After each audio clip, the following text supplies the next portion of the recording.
Welcome to our new series IELTS Speaking. Here you will learn all the tips and advice and necessary strategies to ace your IELTS speaking exam. So first we will look at part 2 questions beginning with the hardest ones, to describe objects. Then in following episodes we will look at describing people and their personalities, and describing a journey or holiday and more. Practicing talking describing objects in the IELTS Part 2 speaking test is one of the hardest things to do. In IELTS Speaking Part 2, you might be asked to describe an object. For example, try these. Describe something you bought recently. Describe a gift you gave or received. Describe something you own which is important to you. Talk about a time when you bought someone a present. Describe what it was. When and where you bought it. And why it was a special gift. You would like to talk about a present I bought my sister's daughter. You rarely get to see my sister's daughter as she is always traveling and lives in Hong Kong. Last spring, I bought my young niece an embroidered dress. It had yellow and pink flowers on the front and all over. The dress was handmade and hand embroidered, which is rare for today. Secondly, I bought it when I was on holiday in Mexico. I wanted to get her something very nice that she could wear in the summer. She liked it a lot and she felt pretty when she wore it. Moreover, I have a photo of her wearing the dress on her 6th birthday, and she was sat next to me eating cake. We all sang her happy birthday and she had beautiful yellow ribbons in her blonde hair. Maybe as she grows older she may grow too big for the dress, but at least she could use it for her dolls and toys to dress them in it instead. Finally, I think buying handmade crafts or artisans from a foreign country makes interesting presents to give to people, in a time when we can buy anything that is made in a factory. That is what makes such gifts so special. Did you hear how she pronounced a few words incorrectly? It's okay to make a few mispronunciations. But always keep practicing your pronunciation of words and never use a word if it is new and you are not sure how to pronounce it in the test. However, she gave a good presentation that was detailed and made good use of discourse markers like secondly, moreover, and finally. It is a good tip to use more diverse discourse markers in your Part 2 answer. The IELTS examiners will be more impressed to see how diverse your discourse markers are, how you organize your sentences with them. Otherwise, if you just use the very common discourse markers such as and or also, and not much else, you will not get a very good score. Let's hear the Part 2 answer again in a different British accent. I would like to talk about a present I bought my sister's daughter. I rarely get to see my sister's daughter as she is always traveling and lives in Hong Kong. Last spring, I bought my young niece an embroidered dress. It had yellow and pink flowers on the front and all over. The dress was handmade and hand embroidered, which is rare for today. Secondly, I bought it when I was on holiday in Mexico. I wanted to get her something very nice that she could wear in the summer. She liked it a lot and she felt pretty when she wore it. Moreover, I have a photo of her wearing the dress on her 6th birthday, and she was sat next to me eating cake. We all sang her happy birthday and she had beautiful yellow ribbons in her blonde hair. Maybe as she grows older she may grow too big for the dress, but at least she could use it for her dolls and toys to dress them in it instead. Finally, I think buying handmade crafts or artisans from a foreign country makes interesting presents to give to people, in a time when we can buy anything that is made in a factory. That is what makes such gifts so special. Let's take a look at collocations in sentences that you can use for describing objects for IELTS Speaking Questions Part 2. Describe an object. This is a modern piece of furniture. I like modern furniture. This is a modern piece of furniture. I like modern furniture. It was clearly the lawyer's office. Fitted out with old, heavy furniture. It was clearly the lawyer's office. Fitted out with old, heavy furniture. A shaft of dazzling sunlight glanced into the room, revealing heavy, old-fashioned furniture. A shaft of dazzling sunlight glanced into the room, revealing heavy, old-fashioned furniture. His house blazed with light and magnificence. The walls were covered in gold gilt frames, containing paintings, and priceless antiques. His house blazed with light and magnificence. The walls were covered in gold gilt frames, containing paintings and priceless antiques. My sister gave me a precious gift. She gives unexpected gifts. My sister gave me a precious gift. She gives unexpected gifts. The spending was a matrimonial gift to my parents before their wedding day.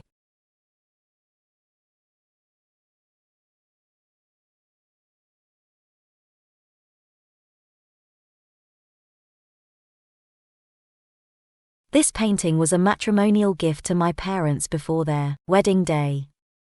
Let's review the collocations again. 1. It was clearly a lawyer's office, fitted out with old, heavy furniture. 2. A shaft of dazzling sunlight glanced into the room, revealing heavy, old-fashioned furniture. 3. His house blazed with light and magnificence. The walls were covered in gold gilt frames, containing paintings and priceless antiques. 4. My sister gave me a precious gift. She gives unexpected gifts. 5. This painting was a matrimonial gift to my parents before their wedding day. 6. It is unwise for any girl to accept expensive gifts from a man who is not her fiancé. When you describe an object, think about what materials it is made of, or composed of. What color is it? What is the size? What is the material used? Is it made of plastic, metal, wood, cloth, leather? What is its style? Is it modern, retro, Edwardian, old-fashioned, 60s, or 1950s style? Maybe it is even from the 1700s. Is it French, Italian, or Chinese? Is it embroidered, or machine-stitched? Is it a tapestry, or hand-woven, artisan, or crafts? Or made in a factory? Is it hand-painted? Is it handmade? Or is it made by a machine?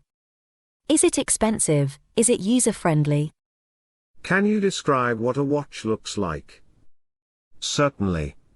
A watch is a portable timekeeping device typically worn on the wrist, although some are designed to be carried in a pocket or attached to clothing. Here's a description of the typical features and appearance of a wristwatch. Dial or face. The watch's dial or face is the circular or rectangular surface where the time is displayed. It is usually made of glass or crystal to protect the watch hands and markers beneath. Watch hands. Watches typically have 2 or 3 hands that indicate the hours, minutes, and sometimes seconds. The hour hand is shorter, the minute hand is longer, and the second hand, if present, is the thinnest and often has a red tip. Hour markers. These are the numerical or baton-style indicators on the watch face that represent the hours. They help you read the time by showing the position of the watch hands. Bezel. The bezel is the outer ring that surrounds the watch face. In some watches, it is stationary and decorative, while in others, it can rotate to serve various functions, such as tracking elapsed time. Case. The case is the metal or plastic housing that contains the watch's inner workings. It protects the watch movement and often includes buttons or a crown for setting the time. Crown. The crown is a small knob typically located on the side of the watch case. It is used to adjust the time, date, and other functions. Some crowns screw down to enhance water resistance. Strap or bracelet. The strap, band, or bracelet is what holds the watch on the wrist. It can be made of various materials, including leather, metal, rubber, or fabric. The style and material can vary widely depending on the watch's design. Clasp or buckle. This is the fastening mechanism that secures the watch to the wrist. Common types include traditional buckles, deployant clasps, and magnetic closures.